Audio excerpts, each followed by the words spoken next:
cái liền mà chủ đài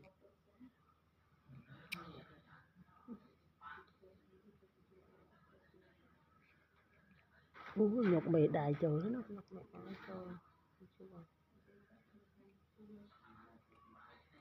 chủ mề đài hay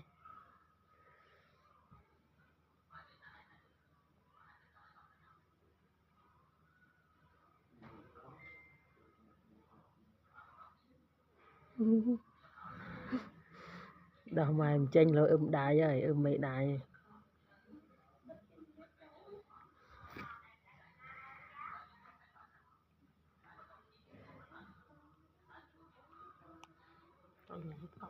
xuống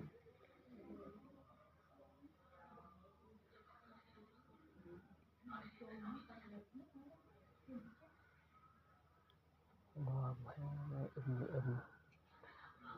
đâu mai về tranh bơi đánh